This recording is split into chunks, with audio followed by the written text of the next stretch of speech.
Abu Bakr Siddique ரலியல்லாஹு அன்ஹு அவர்களுடைய வாழ்க்கை வரலாறு முடிந்தவரை இன்ஷா அல்லாஹ். அன்பார்ந்த சகோதரர்களே, அபூபக்கர் சித்திக் அவர்களுடைய உண்மையான பெயர் என்னவென்றால் அப்துல்லா என்பது அவருடைய உண்மையான பெயர். ஆனால் அந்த பெயரில் வழக்கத்தில் அந்த பெயரில் மக்களுக்கு அவர் அறிமுகமானாரா என்றால் இல்லை. ஹதீசுகளில் அப்படி அவர் அறிமுகமானவர் அல்ல.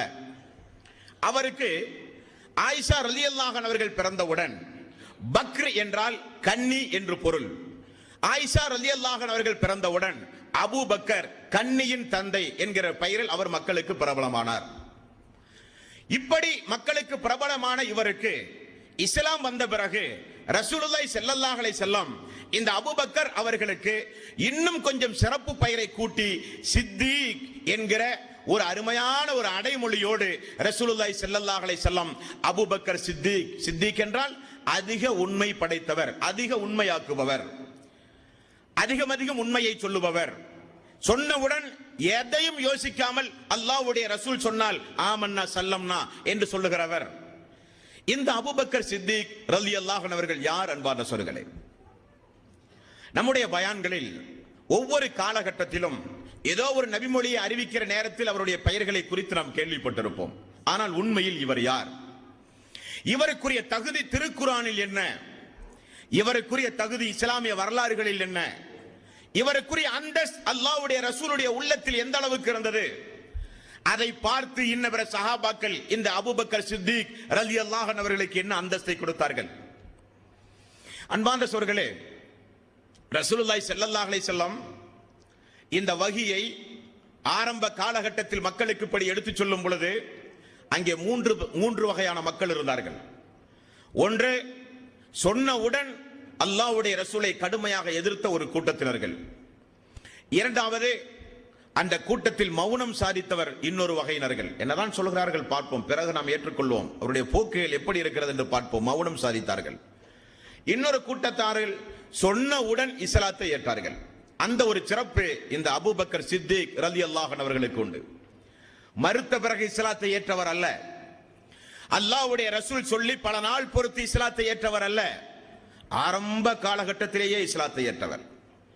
இனி இவருடைய குடும்பத்தை எடுத்துக்கொண்டால், இவருடைய தந்தை ஆரம்பத்தில் இஸ்லாத்தை ஏற்காமல் இருந்தாலும் பிறகு இஸ்லாத்தை ஏற்றுக்கொண்டார். உமருடைய ஆட்சி காலத்தில் மரணித்தார். இவருடைய மனைவி, 3 மனைவிகள் உண்டு அபூபக்கர் சித்திக் அவர்களுக்கு. 3 மனைவிகளில் ஒரு மனைவி அறியாமை காலத்தில் திருமணம் முடித்தார், அறியாமை காலத்திலேயே இறந்து போய்விட்டார். இந்த அபூபக்கர் சித்திக் ரலியல்லாஹு அன்ஹு அவர்களுடைய வாழ்க்கை வரலாறு எங்கிருந்து நீங்கள் பார்க்க வேண்டுமானால், இந்த அபூபக்கர் சித்திக் அவர்கள் அல்லாஹ்வுடைய ரசூலுடைய ஆரம்பகால நண்பர். சிறிய வயதிலே மக்கத்து பெருவீதியில் அங்குமிங்குமாக ஓடிச்சாடி விளையாடி நண்பர்கள் 2 பேரும்.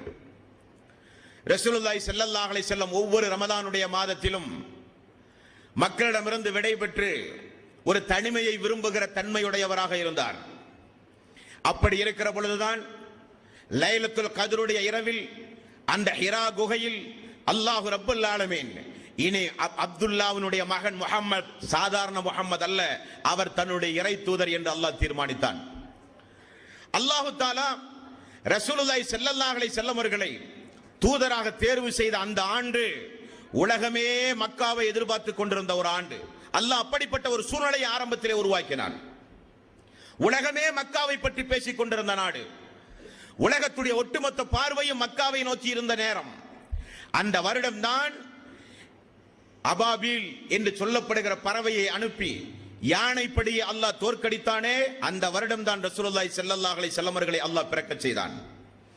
அல்லாஹ்வுடைய ரசூல் பிறந்து வளர்ந்து ரமதானுடைய மாதத்தில் ஹிரா குகையில் இருந்து வஹியை பெற்று வருகிற பொழுது அபூபக்கர் சித்திக் ரலியல்லாஹு அன்ஹு அவர்கள் மக்காவிலே இல்லை. அவர் யமனுக்கு சென்றிருந்தார். வியாபாரம் நிமித்தமாக உறவினர்களை சந்திக்க அடிக்கடி அபூபக்கர் சித்திக் ரலியல்லாஹு அன்ஹு அவர்கள் வெளியூருக்கு செல்லுவது வழக்கம். அல்லாஹ்வுடைய ரசூலுக்கு வஹி வந்து அந்த வஹியை ரசூலுல்லாஹி ஸல்லல்லாஹு அலைஹி வஸல்லம் சொன்ன ஆரம்ப நேர சபையில், எப்படிப்பட்ட சபை? அபூ லஹப் தப்பல்லக அலி ஹாதா ஜமாஅத்தனா, இதற்காக வேண்டியா எங்களை நீ அழைத்தாய்? உன்னையா இறைவன் தூதராக அனுப்ப வேண்டும்? உன் மீது நாசம் உண்டாகட்டும் என்று மண்ணை வாரி வீசினானே, அந்த சபையில் அபூபக்கர் சித்திக் ரலியல்லாஹு அன்ஹு அவர்கள் இல்லை, யமனிலே இருந்தார். அல்லாஹ்வுடைய ரசூல் குடும்பத்தார்களை எல்லாம் அழைத்து முதலில் மிக மிக மென்மையாக இஸ்லாமிய மார்க்கத்தை எடுத்து சொன்னார். மக்கா முழுக்க மிகப்பெரிய குழப்பங்கள் நீடித்தது. அபூஜஹல், உத்பா, ஷைபா, உமையா போன்ற பெரிய பெரிய தலைவர்கள் எல்லாம் பெரிய அளவில் அதை எதிர்க்க ஆரம்பித்தார்கள். நம்முடைய லாத், உஸ்ஸா போன்ற தெய்வங்களை எல்லாம் குறைத்து மதிப்பிடுகிற ஒரு சூழ்நிலை உருவாகுமோ என்று அஞ்சினார்கள். ஆகவே எல்லோரும் எதிர்த்தார்கள். அபூபக்கர் வரட்டும் என்று எதிர்பார்த்தார்கள். குறைசிகள், அபூஜஹல், உத்பா, ஷைபாவெல்லாம் அபூபக்கர் அவர்களுக்கு பிரதானமான முக்கியத்துவம் கொடுக்க என்ன காரணம் என்றால், அவர் சமூகத்தில் வாழ்ந்த அமைப்பு முறை அப்படி. அடிமைகளுக்கு வாரி வாரி கொடுத்து அடிமைகளை விடுதலை செய்வார், விலைக்கு வாங்கி விடுதலை செய்வார் அடிமைகளை. பாதிக்கப்பட்ட மக்கள் ஓடோடி வந்தால் வாரி வாரி கொடுக்கிற தாராள குணம் படைத்தவர் அபூபக்கர் சித்திக் அவர்கள். ஏழை எளியவர்கள் என்றால் தாங்காது, பசித்தவர்கள் என்றால் உணவு கொடுத்த பிறகுதான் அவர் உண்பார். அப்படிப்பட்ட எண்ணம் படைத்தவர் அபூபக்கர் சித்திக் அவர்கள். யாராவது ஒரு கொலையை செய்தால் அந்த கொலைக்காக வேண்டி நஷ்ட ஈடு தீர்மானிப்பார்களே, அதை அபூபக்கர் சித்திக் அவர்களை கேட்காமல் யாரும் தீர்மானிக்க முடியாது. அவர்தான் தீர்மானித்து பணத்தை வாங்கி பாதிக்கப்பட்ட குடும்பங்களுக்கு கொடுத்தாக வேண்டும். அப்படிப்பட்ட உயர் அந்தஸ்தில் இருந்தவர் அபூபக்கர் சித்திக் ரலியல்லாஹு அன்ஹு அவர்கள். அவர் வரட்டும் என்று அபூஜஹல் எதிர்பார்த்தார். காரணம், அவருடைய தோழரும் கூட. அவர் சொன்னால் அவர் திருந்துவார். வரட்டும் அபூபக்கர் என்று எல்லோரும் எதிர்பார்த்துக் கொண்டிருந்தார்கள். அபூபக்கர் சித்திக் அவர்கள் வந்தவுடன் ஒரு ஜமாத்தாக புறப்பட்டு போய் அபூபக்கர் சித்திக் அவருடைய வீட்டுக்கு சென்றார்கள். அபூஜஹலுடைய தலைமையில் உத்பா, ஷைபா, உமையா போன்ற பெரிய பெரிய தலைவர்கள். உம்முடைய தோழர் இப்பொழுது என்ன சொல்லுகிறார் என்கிற செய்தி உனக்கு வந்ததா அபூபக்கரே? என்ன சொல்லுகிறார் என்னுடைய நண்பர்? அவர் ஏதோ இறை தூதராம், ஏதோ வஹி வந்ததாம், ஜிப்ரீலை பார்த்தாராம் என்னெல்லாம் கிண்டலும் கேலியும் செய்கிறார்கள். அவர் என்ன சொல்லுகிறார் என்று அபூபக்கர் கேட்டார். வந்ததை அப்படியே சொன்னார்கள். அப்படியா, சரி, நான் என்னுடைய நண்பரை பார்த்து விட்டு வந்து உங்களுக்கு சொல்லுகிறேன் என்று அனுப்பிவிட்டு நேரடியாக ரசூலுல்லாஹி ஸல்லல்லாஹு அலைஹி வஸல்லம் அவர்களை பார்க்க வந்தார். அல்லாஹ்வுடைய ரசூலை பார்த்து முகமன் கூறினார், நான் வெளியே கேள்விப்பட்டது உண்மையா முஹம்மதே என்றார். ஆமாம் தோழரே என்றார். என்ன சொல்லுகிறீர் என்றார். அஷ்ஹது அல்லா இலாஹ இல்லல்லாஹ் அஷ்ஹது அன்ன முஹம்மதர் ரசூலுல்லாஹ். வணக்கத்திற்கு தகுதியானவன் அல்லாஹ் ஒருவனை தவிர யாரும் இல்லை. நான் இனி உங்களுடைய நண்பர் மட்டுமல்ல, நான் இனி அல்லாஹ்வுடைய ரசூல், நான் இனி ஒரு இறை தூதர் என்று சொன்னார்கள். நீங்கள் பொய் சொன்னதே கிடையாது. இதற்கு முன்னால் நம்மெல்லாம் சிறுபிராயத்திலிருந்தே வளர்ந்திருக்கிறோம். நீங்கள் பொய் சொல்லி நாங்கள் கேள்விப்பட்டதே கிடையாது. உங்களுக்கு இப்படி சொல்வதன் மூலம் எந்த ஒரு சுயநலமும் கிடையாது. இப்படி சொல்வதன் மூலம் எதையாவது நீங்கள் எதிர்பார்க்கக்கூடியவரா என்றால் அதுவும் இல்லை. உங்களிடத்திலே நிறைய சொத்துண்டு, நீங்கள் மிகப்பெரிய பதவியில் அந்தஸ்தில் இந்த சமூகத்திலே இருக்கிறீர்கள். நல்ல குடும்பத்திலே பிறந்தவர். நீங்கள் அடிமை வம்சத்தில் வந்தவர் அல்ல, நீங்கள் ஒரு அடிமைக்கு பிறந்தவரும் அல்ல, நீங்களும் ஒரு அடிமை அல்ல. நீங்கள் நல்ல குடும்பத்தில் நல்ல பெரிய பாரம்பரியத்தில் வந்தவர் முஹம்மது. ஆகவே இஸ்லாத்தில் இணைகிற முதல் மனிதன் நான். அஷ்ஹது அல்லா இலாஹ இல்லல்லாஹ் அஷ்ஹது அன்ன முஹம்மதர் ரசூலுல்லாஹ். ஆகவேதான் வரலாற்று ஆசிரியர்கள் குறிப்பிடுகிறார்கள், அபூபக்கர் சித்திக் ரலியல்லாஹு அன்ஹு ஈமானை குறித்து சொல்லும் பொழுது இஸ்லாத்தை மறுத்து ஏற்றவர் அல்ல, இஸ்லாத்தை தாமதமாக ஏற்றவர் அல்ல, முதலில் இஸ்லாத்தை பின்பற்றிய மாமனிதர் அபூபக்கர் சித்திக் ரலியல்லாஹு அன்ஹு. அம்ர் இப்னு அபஸா என்கிற ஒரு நபித்தோழர். இவர் மக்காவினுடைய புறநகர் பகுதியில் கிராமத்தில் வாழ்ந்த ஒரு நபித்தோழர். இவருக்கு இயற்கையாகவே இந்த உருவ வழிபாடு அவருக்கு பிடிக்காது. ஏதோ ஒரு வகையில் அவருக்கு தெரிந்த அடிப்படையில் இறைவனை வணங்கி கொண்டிருந்த ஒரு நபித்தோழர். அவருக்கு அல்லாஹ்வுடைய ரசூல் இப்படிப்பட்ட ஒரு செய்தியை சொல்லுகிறார் என்று சொன்னவுடன் கிராமத்திலே இருந்து யாருக்கும் தெரியாமல் மக்காவிலே வந்து காபாவிலே தங்கி ஜம்ஜம் தண்ணீர் அருந்தி எப்படியாவது விசாரித்து அந்த முஹம்மதை கண்டுபிடிக்க வேண்டுமே என்று மிகப்பெரிய ஆய்வு பணியில் இருந்து கொண்டிருந்தார். ரசூலுல்லாஹி ஸல்லல்லாஹு அலைஹி வஸல்லம் எதிர்ப்பு அதிகமானவுடன் அர்க்கம் என்கிற நபித்தோழருடைய வீட்டில் இருந்து கொண்டு இஸ்லாமிய பிரச்சாரத்தை மெல்ல மெல்ல செய்ய ஆரம்பித்தார். இந்த அம்ர் இப்னு அபஸா அவர்கள் மெல்ல மெல்ல விசாரித்து ரசூலுல்லாஹி ஸல்லல்லாஹு அலைஹி வஸல்லம் அவர்களை கண்டுபிடித்து விட்டார். அல்லாஹ்வுடைய ரசூலிடத்தில் இப்படித்தான் கேட்டார், நீங்கள் யார்? நான் அப்துல்லாவுடைய மகன் முஹம்மது. சென்ற நேரம் வரை இப்பொழுது அல்லாஹ்வுடைய ரசூல் வந்த வேத செய்தி எல்லாம் சொன்னார்கள். அந்த அம்ர் இப்னு அபஸா கூடுதலாக கேட்டார், இந்த நேரத்தில் உங்களை பின்பற்றி இருக்கக்கூடியவர்கள் யாரெல்லாம்?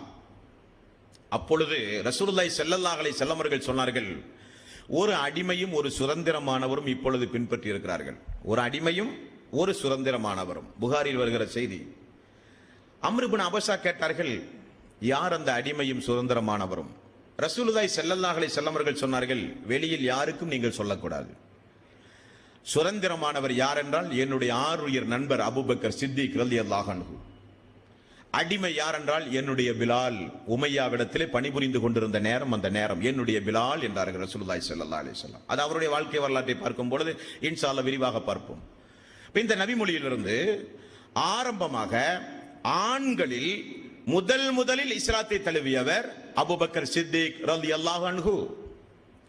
ஆரம்பமாக இஸ்லாத்தை தழுவிய பெண்மணி கதீஜா ரலியல்லாஹு அன்ஹு. காரணம், வஹி வந்தது, செய்தியை முதலில் ரசூலுல்லாஹி ஸல்லல்லாஹு அலைஹி வஸல்லம் அவர்கள் சொல்லுவது கதீஜா அவர்களிடத்தில், கதீஜா அவர்கள் அழைத்து செல்வது வரக்கா பின் நௌஃப் என்று சொல்லப்படுகிற ஒரு மனிதரிடத்தில்.